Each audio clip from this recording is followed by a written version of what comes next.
오늘 하나님께서 우리에게 주시는 말씀은 신약성경 에베소서 5장 15절에서 17절까지의 말씀입니다. 신약 315쪽입니다.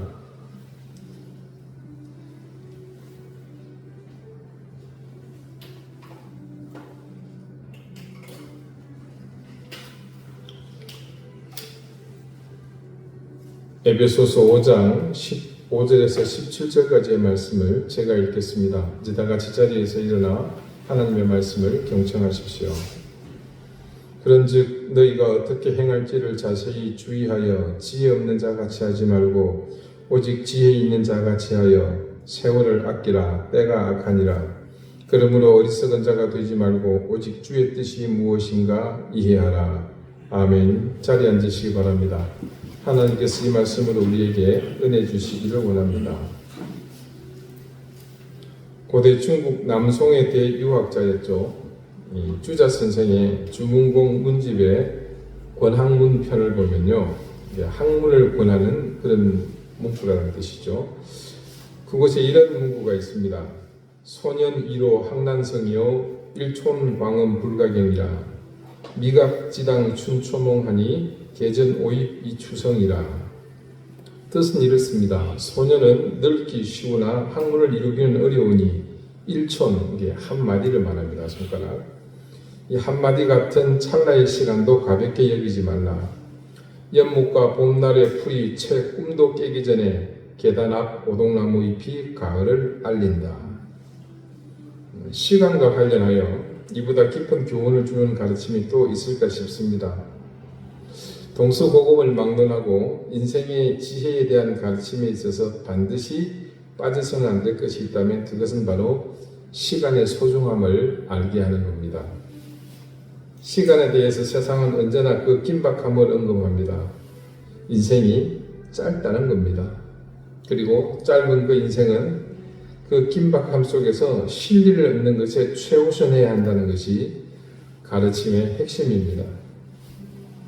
인간은 아시다시피 철저히 시간에 지배받습니다. 우리는 아무리 발버둥을 쳐도 과거, 현재, 미래라는 시간의 제약에서 벗어날 수 없습니다. 우리 삶은 내가 태어나면서부터 시작되었고, 그리고 죽음을 향해, 즉 끝을 향해 매 순간 무조건 시간은 흐르게 되어 있습니다.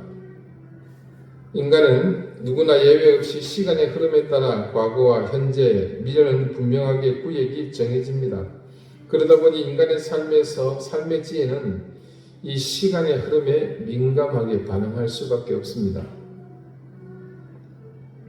시간은 엄청난 힘이 있습니다. 인간이 가진 그 어떤 힘도 그 시간의 경기를 물리칠 수는 없기 때문입니다. 그런데도 인간은 그 시간의 벽을 허물기에 부단히 노력해오지 않았습니까? 거창하게 볼 필요 없고요. 우리 삶에서 가까이 보겠습니다. 자, 장기를 두고 있습니다. 바둑을 둡니다. 그때 제일 많이 쓰는 말이 뭡니까? 딱 한 수만 물립시다. 한 번만 물립시다. 이미 두어버린 장기 말의 향배가 결국은 외통수로 몰리게 되니까 그 선택이 잘못되었다는 것을 알게 되고 그 한 수를 두고 나서야 비로소 깨닫습니다. 내가 이미 두어버린 수는 과거일 뿐입니다. 그 과거의 선택으로 나는 지금 외통수로 몰려서 장기판에서 패색이 짙어져 버렸습니다. 그래서 한 수 물리자고 생떼를 씁니다. 뭡니까? 시간을 되돌리자는 거죠. 과거를 바꾸겠다는 의도 아니겠습니까? 골프 치시는 분들 아웃 오브 바운드 뭡니까? 오비 나면 한 번 더 치자고 사정하죠. 이것도 똑같은 시도입니다. 과거를 바꾸려는 시도죠. 비단 어디 그것뿐들이겠습니까? 내가 10년만 젊었다면 라떼는 말이야. 이 모든 때에 대한 동경 또한 시간의 벽을 넘지 못하기 때문에 필연적으로 인생들의 입에서 나올 수밖에 없는 말들입니다. 이 세상에 누구도 그 시간을 근본부터 경계를 넘어서 바꿀 수 있는 사람은 없습니다. 우리가 인간의 몸으로 사는 동안 그것은 철저히 우리를 지배하는 삶의 강력한 룰입니다. 여러분, 제가 시간을 얘기할 때마다 늘 강조하던 것이 있었죠. 기억하십니까? 하나님에게서 시간은 그냥 피조물일 뿐입니다. 제가 늘 그것을 강조했었죠. 이것은 다른 말로 우리가 구속받아야 하는 능력을 가진 시간이 하나님의 주권 아래에 있다는 뜻입니다. 즉, 과거, 현재, 그리고 미래라는 이 시간의 경계가 모두 그분에게는 그저 다스리시는 도구요, 섭리의 현장에 불과합니다. 그러나 하나님은 우리의 과거에, 그러니까 하나님은 우리의 과거에 함께 하셨지만 그때만 머물러 계셨던 것이 아니고 지금도, 그리고 미래에 우리가 살아갈 그 영역까지 지금 함께 하고 계신 겁니다.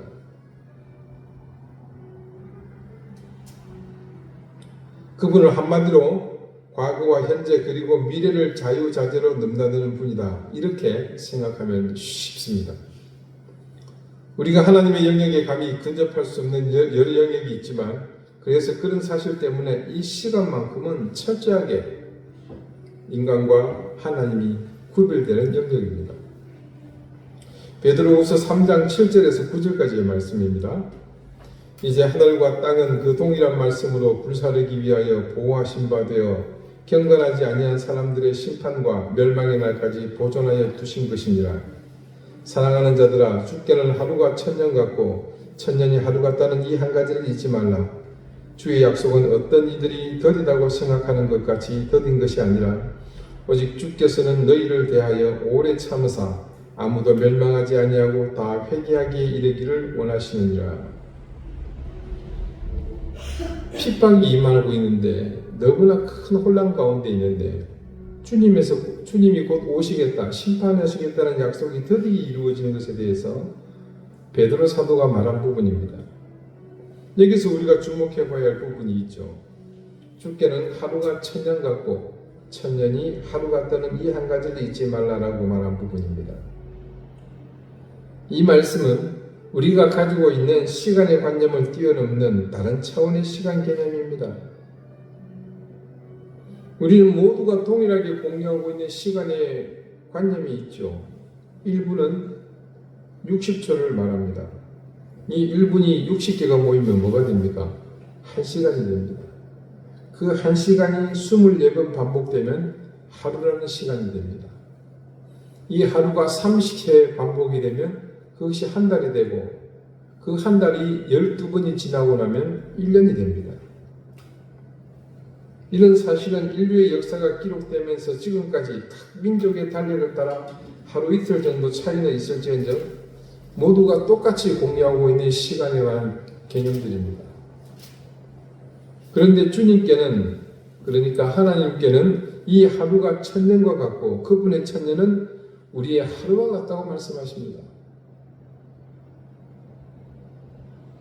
하나님께는 시간의 개념이 우리가 아는 시간에 대한 기준과 근본부터 다르다는 것을 증거하고 있는 말씀입니다. 열왕기하 23장 15절과 16절 말씀입니다. 또한 이스라엘에게 범죄하게 한 느바스의 아들 여로보암이 베델에서 세운 제단과 산당을 왕이 헐고 그 산당을 불사르고 빻아서 가루를 만들며 또 아세라 목상을 불살랐더라. 요시야가 몸을 돌이켜 산에 있는 무덤들을 보내어 그 무덤에서 해골을 가져다가 제단 위에서 불살라 그 제단을 더럽게 하니라. 이 일을 하나님의 사람이 전하였더니 그 전한 여호와의 말씀대로 되었더라. 자, 이 말씀은요, 유다의 왕으로 하나님의 뜻에 따라 말씀에 순종했던, 정말 이 손가락으로 꼽을만 했던 요시야 왕이 왕위에 등극한 뒤 하나님을 대적하는 모든 이방의 우상들을 쓸어버리는 과정에 있었던 일을 기록한 부분입니다. 여기서 요시야가 유다의 남쪽이죠. 유다의 왕임에도 불구하고 유독 북이스라엘의 땅, 그것도 느바시 아들, 그러니까 이스라엘의 초대왕이죠. 북이스라엘의 초대왕입니다. 그 왕의 악행에 대해서 300년이 지난 시점에 그것을 쓸어버리는 일을 했다고 이 특이한 일을 증언하고 있습니다. 이것이 왜 특이한지 특별히 주목해 볼 부분이 있습니다. 이 일을 하나님의 사람이 전하였더니 그 전한 여호와의 말씀대로 되었더라라고 기록한 말씀입니다. 요시야 왕이 북이스라엘의 초대왕 여로보암이 세운 300년 전의 일입니다. 그 세운 제단과 산당을 헐고 아세라 목상을 불사는 것에 더해서 산에 있는 무덤에서 해골을 가져다가 그 제단 위에서 불살라 여로보암이 세운 제단을 더럽게 했습니다. 근데 이런 사실을 두고 말씀은 그게 여호와의 말씀대로 되었다 이렇게 증언합니다. 자, 거슬러 올라가서 이번엔 열왕기상 13장 1절에서 3절의 말씀입니다. 자, 여기는 지금 여호와의 말씀대로 되었더라라고 증거하고 있는 그 사실의 기원에 대한 것을 기록한 것입니다. 보라, 그때에 하나님의 사람이 여호와의 말씀으로 말미암아 유다에서부터 베델에 이르니 마침 여로보암이 제단 곁에 서서 분향하는지라. 하나님의 사람이 제단을 향하여 여호와의 말씀으로 외쳐 이르되 제단아 제단아 여호와께서 이와 같이 말씀하시기를 다윗의 집에 요시야라 이르마는 아들을 낳으리니 그가 네 위에 분향하는 산당 제사장을 네 위에서 제물로 바칠 것이요 또 사람의 뼈를 내 위에서 사르리라 하셨느니라 하고 그날에 그가 징조를 들어 이르되 이는 여호와께서 말씀하신 징조라 제단이 갈라지며 그 위에 있는 재가 쏟아지리라 하며. 자, 짐작하셨겠지만요, 이스라엘이 솔로몬의 아들 르호보암 왕 때 남과 북으로 분열되지 않았습니까? 그때 10지파를 중심으로 해서 북이스라엘을 구성한 이스라엘의 초대왕 느바스의 아들 여로보암이 베델의 송아지 형상으로 제단을 만듭니다. 그리고 그것을 여호와라 이름하면서 근본이 없는 이 우상의 제단을 쌓은 겁니다. 근데 그렇게 한 데는 이유가 있었습니다. 이스라엘은 율법에 명하기를 모든 남자가 아이부터 어른에 이르기까지요 1년에 한 번 대속죄일에 남이건 북이건 할 것 없이 전부 예루살렘 성전에 모여 제사를 드렸습니다. 대속죄일에 성전에는 빈손으로 가지 않았습니다. 모두 1년 동안 준비한 예물을 손에 들고 이고 지고 메고 끌고 북이스라엘의 백성들도 국경을 넘어서 유다에 있는 예루살렘 성전을 향합니다. 모두가 그날만큼은 신앙의 자세로 하나님을 향해 나가는 그야말로 온 나라와 민족이 거룩함으로 하나님 앞에 서는 시간입니다. 그러나 그건 언제까지나 그들의 생각이고 그 백성을 통치하는 왕의 생각은 다릅니다. 그것은 정치적으로 볼 때 막대한 국가적인 손실입니다. 그렇게 예루살렘의 성전 방문하는 것을 마땅치 않게 여겼던 여로보암은 예루살렘 성전을 대체할 송아지 우상을 베델에 세우고 그곳에 제단을 쌓았던 겁니다. 어처구니 없게도 여로보암은 이 송아지 형상으로 세운 베델의 제단을 여호와의 제단이라고 부르면서 북이스라엘의 백성들에게 예루살렘 성전에 가지 말고 이곳에서 예물을 드리고 제사 지내라고 한 겁니다. 그러니까 왕이 솔선수범해서 우상을 장려하고 백성을 그렇게 하나님을 배신하도록 앞장서서 멸망과 저주의 길로 인도한 겁니다. 그때 이런 악한 의도를 가지고 여로보암이 세운 우상의 제단을 두고서 선지자가 저주하면서 한 예언의 말이 조금 읽어드린 바로 이 말, 열왕기상 13장의 말씀입니다. 여기서 하나님은 앞으로 300년이나 지나서 일어날 일을 그 일을 시행할 사람의 이름까지 구체적으로 지명해서 말씀하셨습니다. 요시아라는 아이가 일어나서 이렇게 할 것이다. 이는 하나님만이 가능한 일이었습니다. 그분은 말씀드린 것처럼 과거와 현재, 미래라는 시간의 흐름 속에 갇혀있는 분이 아니라 그것을 창조하신 분이며 그것을 다스리기 때문에 가능한 일입니다. 자, 그것을 알 수 있는 또 다른 말씀이 있습니다. 여호수아 10장 12절에서 14절에 기록된 말씀입니다. 여호와께서 아모리 사람을 이스라엘 자손에게 넘겨주시던 날에 여호수아가 여호와께 아뢰되 이스라엘의 목전에서 이르되 태양아 너는 기브온 위에 머무르라 달아 너도 아얄론 골짜기에서 그리할지어다 하며 태양이 머물고 달이 멈추기를 백성이 그 대적에게서 원수를 갚기까지 하였느니라. 야살의 책에 태양이 중천에 머물러서 그의 종일토록 속히 내려가지 아니하였다고 기록되지 아니하였느냐. 여호와께서 사람의 목소리를 들으신 이 같은 날은 전에도 없었고 후에도 없었나니 이는 여호와께서 이스라엘을 위하여 싸우셨음이니라. 말씀은 여호수아가 마치 태양을 멈추게 하고 달을 머물게 한 것 같지만 아니죠. 구체적으로 보니까 어떻습니까? 하나님께서 그의 말을 듣고 그것을 허락하시고 시행하신 겁니다. 예나 지금이나 시간의 흐름을 주관하는 절대적인 기준은 뭡니까? 태양이었습니다. 그리고 달이었죠. 그래서 태양력이 있고 태음력이 있었던 겁니다.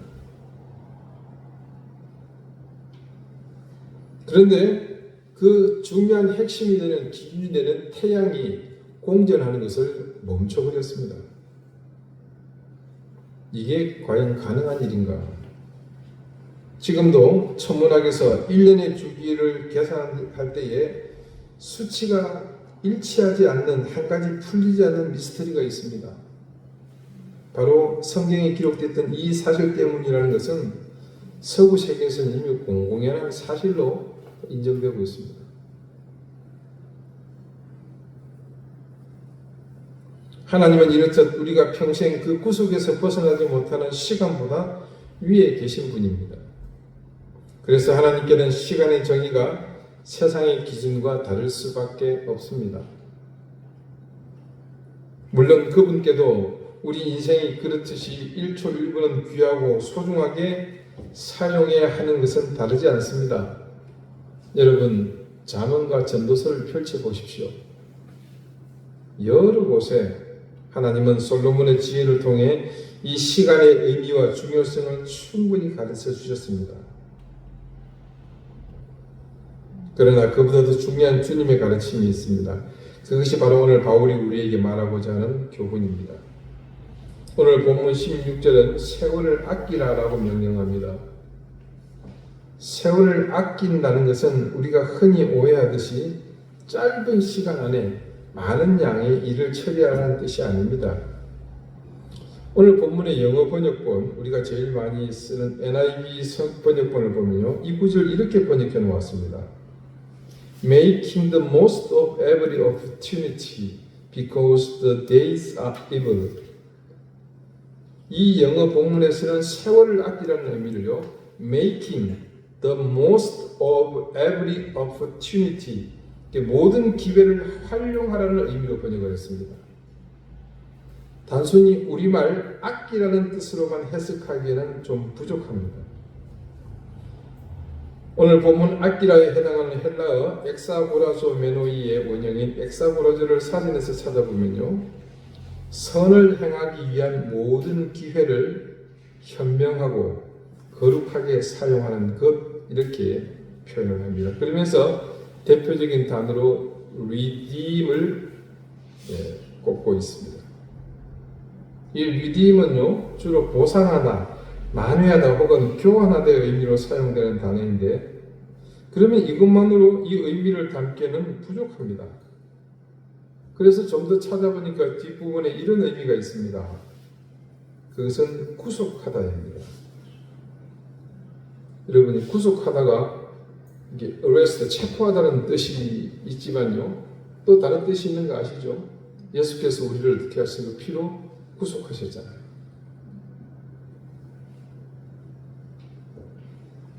그렇게 하면 좀 더 의미가 가깝게 이어지는 것을 볼 수 있습니다. 그래서 이 구절, 세월을 아끼라는 말, 헬라어 엑사고라조 메노이 톤 카이론, 이게 16절의 헬라 성경에 해당하는, 원문에 해당하는 부분입니다. 엑사고라조 메노이 톤 카이톤을 우리말로 옮기면, 그래서 모든 기회를 구속하라, 그러니까 모든 순간에 의미를 부여하라, 이런 뜻이 되는 겁니다. 여러분, 성숙자반 공부할 때 기억나시죠? 성숙자반의 저자인 이재철 목사님은 우리말 악기라로 번역되는 헬라어 엑사고라조에 건져 올리다는 의미가 있다고 말씀을 하셨습니다. 모슬프 앞바다에 물고기가 아무리 많아도요, 건져 올리지 않으면 나와 아무 상관없습니다. 그 뭐 비슷한 말이 있죠. 인천 앞바다에 사이다 갖다도 꽃보가 있어야. 인생을 80, 90년을 살아도 그것이 모두 우리의 인생이 아닙니다. 오직 진리로 건져 올린 시간만이 우리 인생으로 남습니다. 따라서 하나님의 복은 에베소서 5장 16절의 세월을 아끼라, 다시 말해서 인생을 건져 올리라는 말씀과 결부시켜 생각할 때 그 참뜻을 이해할 수 있습니다. 세상적으로 보기에는 크게 성공하고 대단한 업적을 이룬 것 같은 사람도 죽을 때는 허무하다고 후회합니다. 평생 욕망을 쫓았을 뿐 진리로 건져 올린 시간이 없기 때문입니다. 100년을 살아도 진리로 건져 올린 시간이 없으면 헛된 인생을 산 사람입니다.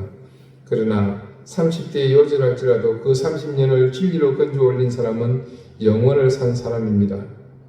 우리가 이 세상을 떠나 하나님 앞에 갈 때 무엇을 들고 가겠습니까?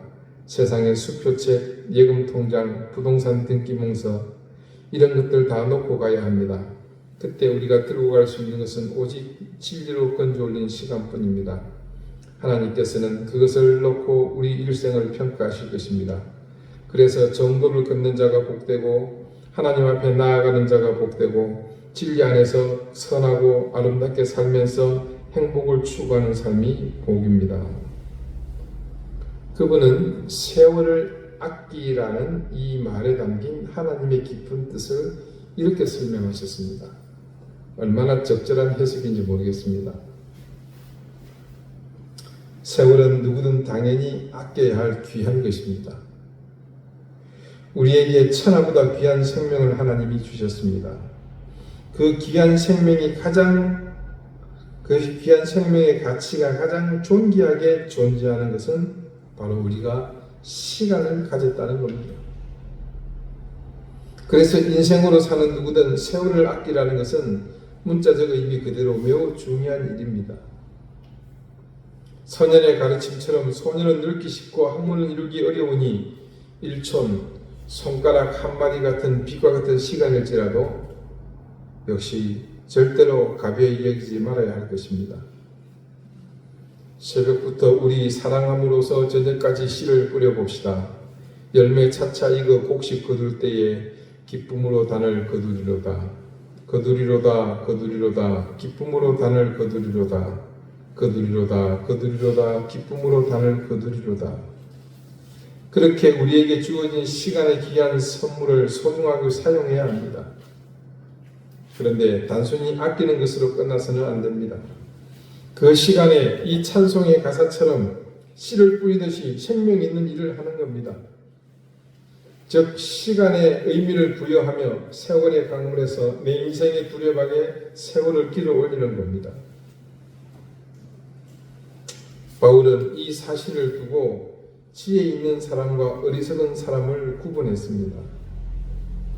너희가 어떻게 행할지를 자세히 주의하여 지혜 없는 자같이 하지 말고 오직 지혜 있는 자같이 하여라고 하여 우리 삶의 자세를 잘 살펴서 지혜 있는 사람같이 하라고 먼저 말하고 있습니다.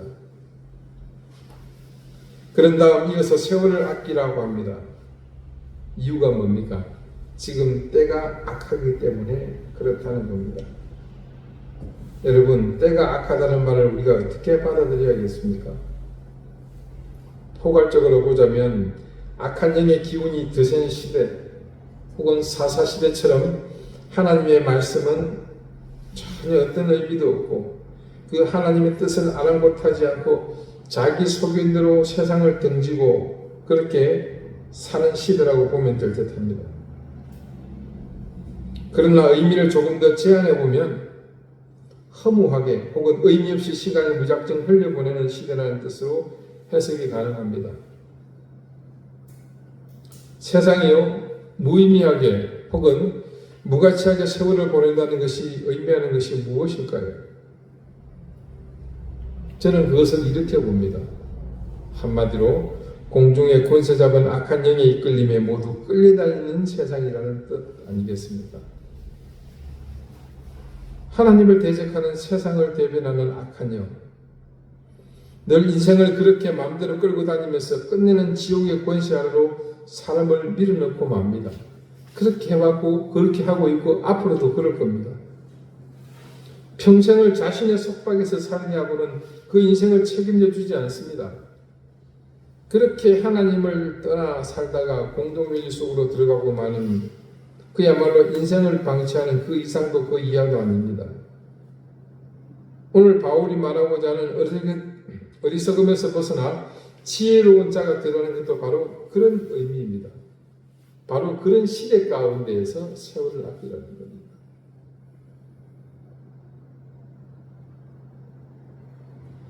그런 시대 가운데에서 무엇을 하라는 겁니까? 하나님의 뜻 안으로 들어가라는 것 아니겠습니까? 여러분, 하나님을 떠나서 사는 인생이 그 삶을 아무리 위대하게 멋들어지게 산다고 한들 그것이 무엇이 어떤 의미를 가지겠습니까? 사랑하는 우리 이등교회 성도 여러분, 우리는 세월을 아껴 하루하루를 성실히 후회 없이 사는 그런 인생을 삽시다. 그리고 거기에 더하여 그냥 세월을 아끼며 사는 삶을 넘어 그 세월들을 길어 올리며 매 순간에 하나님이 주시는 은혜로 의미를 부여하는 인생을 삽시다. 여러분, 우리는 잘 알고 있잖아요. 몇 번을 반복해서, 그죠? 우리가 살아온 그 모든 시간들이 결국 뭐가 됩니까? 쌓여서. 그게 우리 인생이 된다고 말씀드리지 않았습니까? 우리가 하나님 앞에 들고 나갈 수 있는 시간은 그것들, 우리가 매 순간 아끼며 성실히 살았던 시간 중 하나님의 은혜에 젖어 그 은혜로 길을 올린 시간들 뿐입니다. 우리의 욕망을 채우기 위해, 성공하기 위해 분주히 움직였던 시간들은 우리가 하나님 앞에 설 때 모두 연기처럼 사라지고 없어질 것들입니다. 그렇게 허비한 우리의 세월은 모두가 어리석은 자의 시간들일 뿐입니다. 그러나 우리가 하나님의 은혜로 길을 올린 그 시간들은 모두 지혜로운 자가 행했던 삶들입니다. 부디 우리의 삶 가운데 무수히 흘러가는 세월의 강물에서 매 순간 그 시간들을 길어 올리며 우리의 모든 삶을 지혜로운 자같이 살아가는 그런 인생이 되십시다. 기도드리시겠습니다. 하나님, 시간을 아끼며 사는 인생이 되게 해주십시오. 우리에게 생명을 주신 하나님, 그 생명이 있음을 증가하는 우리에게 허락한 시간을 아끼며 1분 1초를 헛되이 보내지 않게 해주십시오. 그리고 그에 더하여 우리 인생 속 세월의 강물에서 매 순간 그 세월을 길어 올리며 살게 해주십시오. 우리가 하나님 앞에 나아갈 때 들고 갈 수 있는 것은 오로지 세월의 강물에서 우리가 믿음으로 은혜로 길을 올린 그 시간뿐임을 명심하며 오늘도 우리에게 주신 귀한 생명의 시간에서 유유히 흘러가는 세월의 강물을 그냥 보내지 않게 하시고 그 세월을 백사고라조 매노이 길어 올리며 사는 인생이 되게 해 주십시오. 예수 그리스도 이름으로 기도드립니다. 아멘.